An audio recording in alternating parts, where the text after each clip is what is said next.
રોવાનું થોડું હોય એમાં, રોવાય નહીં એમાં. અમે તમારા દીકરા છે. દાદાને કેટલું દુઃખ લાગતું હોય, તમે હિંમત હારી જાઓ.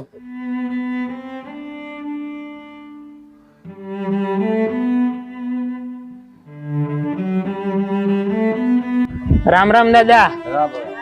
કેમ છો? શું નામ તમારું? જય શ્રી કૃષ્ણ મળી. કેમ છો? મજામાં?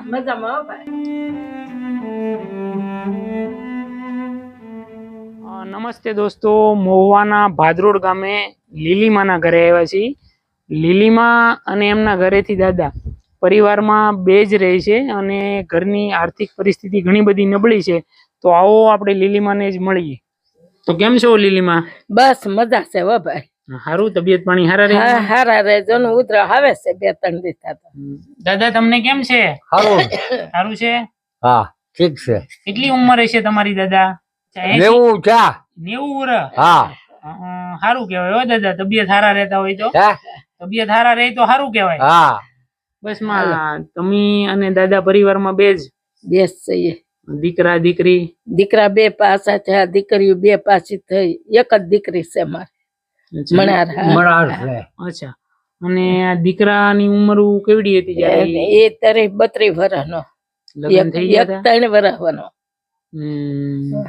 અને દીકરીના લગ્ન થઈ ગયેલા છે. એને 2 છોકરા છે ને 2 છોડીઓ છે.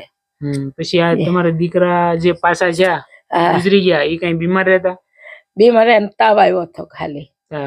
એને કેટલા વર્ષ થઈ ગયા? એને 9-10 વર્ષ થઈ ગયા. પછી બીજા દીકરાને કેટલા વર્ષ થઈ ગયા? એને એ પેલા પાછો છે, એ પછી આ પાછો છે. એ 3 વર્ષનો પાછો છે. અચ્છા, એ 3 વર્ષ? હા, 32 વર્ષ. તો માં તમારે આ બધું ઘર ક્યાં માં લે અત્યારે? હું ગામડામ ઘર કરું, કાકી દાડી કરું, કોક કૂથવાનું રાખું એમ કર. ભગવાન કરે ગાડી. એમાં તમારું બધું હાલ્યું જાય ઘર? હાલ્યું જવો હમણાં માલે. હવે ક્યારેક આપડા ઘરમાં કઈ હોય ન હોય, ભગવાન ગાડી હકારી દે એટલો આધાર છે અમારે. ભગવાન ગાડી હકારી દે. પછી તમને આજુબાજુમાં કોઈનો સહારો મળે એવું ખરું? નહીં કઈ નઈ. ક્યારે કોઈ પૂછવા કે પૂછવા આવે? હા, અમારે કુટુંબી આવે છે. એના હજી હવે નતો, તેલ નાખી ગયા. એ દાજુ તેલ હતું, એ બધું તેલ થઈ ગયા. હલન ચલન કરવામાં અગવડતા નથી આવતી ને? એને 3 મહિનાથી જોન બેઠા હુતા થાય. કેમ પૂછતું નતું ને, એટલે મોતિયાનું ઓપરેશન કરાવ્યું છે? કરાવ્યું છે. પૂછતું નતું. તાવ આવે, તાવ આવી જાય.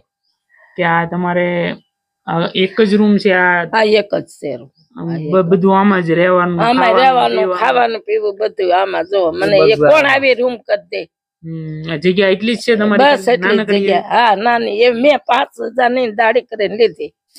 તો દોસ્તો, લીલીમા અને દાદા પરિવારમાં પોતે બે જ, અને ઘરની પરિસ્થિતિ એવી કે પોતે નાનું મોટું કામ કરીને ઘરનું ગુજરાન કરે, અને આ ઉંમરે કઈ મજૂરી કામ કરવા માટે જવાય નહીં. એટલે થોડી ઘરની પરિસ્થિતિ નબળી કહેવાય, કે જે કોઈને કહે નહીં, પણ જેટલું હોય એટલું એમાં એનું ગુજરાન કર્યા કરે. તો માં અમે તમારા માટે છે ને 3 મહિના હાલે એટલું રેશનિંગ લેવા. 3 મહિના હાલે? હા, બરોબર.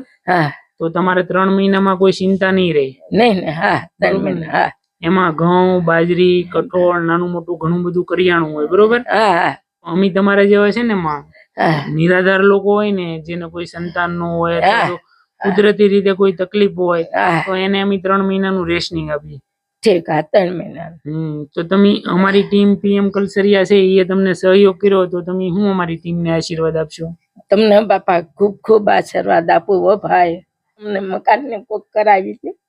અચ્છા, મકાનની અગવડતા છે. રોવાનું થોડું હોય એમાં, રોવાય નહીં એમાં. અમે તમારા દીકરા છે. દાદાને કેટલું દુઃખ લાગતું હોય, તમે હિંમત હારી જાઓ. આપણે સંતાન નો હોય તો થોડુંક દુઃખ તો લાગે આપણને.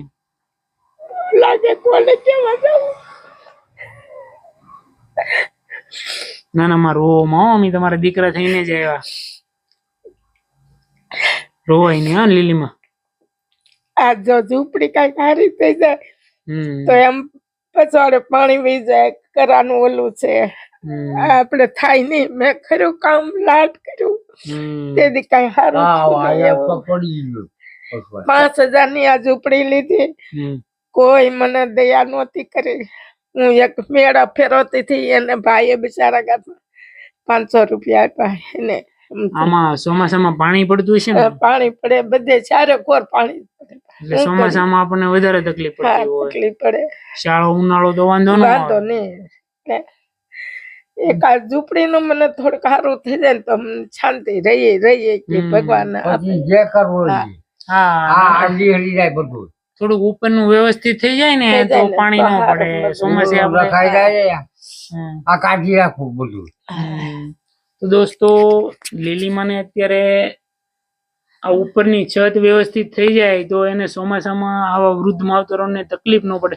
જો તમે કોઈ વિડીયો જોતા હો ને આ માવતરને આપણે કઈ નાની મોટી સહાય કરવી હોય તો ડિસ્ક્રિપ્શનમાં મારો નંબર છે ગમે ત્યારે મને કોન્ટેક્ટ કરી શકો આવા એકદમ વૃદ્ધ અને નિરાધાર લોકો હોય એને આપણે ખાસ મદદ કરવી દોસ્તો બને એટલો વિડીયોને શેર કરજો જેથી કરી અને આવા વૃદ્ધ માવતર સુધી આપણે પહોંચી શકીએ તમારા સાથ અને સપોર્ટ થી તો બસ માં લીલીમાં બીજું કઈ બસ બીજું આનંદ થી રહો અને માં મજા કરો આપણા જીવનની આ ઢળતી ઉંમર કહેવાય માં બસ આમાં તો જેટલો ભગવાન ની નજીક રહેવાય એટલું રહેવાનું નજીક જ રહેવાનું હરિભજન કરવાનું આનંદ થી રહેવાનું મજૂરી કામ કરવાનું મજૂરી કામ કરી નથી લીધું મારા આદમી ને હું બિચારક ને આવડે કાંઈ કામ કરે નહીં આવી તે દો મારા ત્યાં શાંતિ પર નથી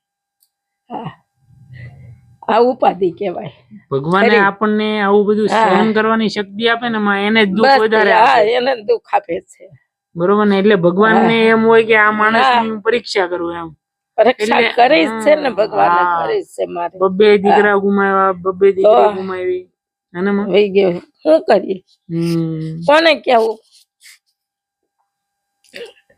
કોઈને કેવા જખું નથી શું કેવું ભાઈ ના ના કરે આપડી જેવા વૃદ્ધ આપડી વાતે સાંભળી નઈ તારે કોક ને જો એમ કીધું હોય ને એલા ભાઈ ડોક્ટર ને બોલાવી આવી દે તો વાતે નો કોઈ સાંભળે જાય નઈ એવા એમ બધાય કઈ માં ચિંતા નહીં કરતા હો અમે તમારા દીકરા છીએ ને તો દોસ્તો આવા વૃદ્ધ માવતરો તમારી બાજુમાં પણ રહેતા હોય તો બને એટલી નાની મોટી ખાસ એને મદદ કરજો જેથી કરીને એને એમ ન થાય કે અમારું કોઈ છે નહીં તો દોસ્તો તમને મારો વિડીયો પસંદ આવે તો વિડીયોને લાઈક શેર અને ચેનલ સબસ્ક્રાઇબ કરવાનું ભૂલતા નહીં ફરી મળશું આપણે એક નવા વિડીયો સાથે ત્યાં સુધી આવજો અને તમારું ધ્યાન રાખજો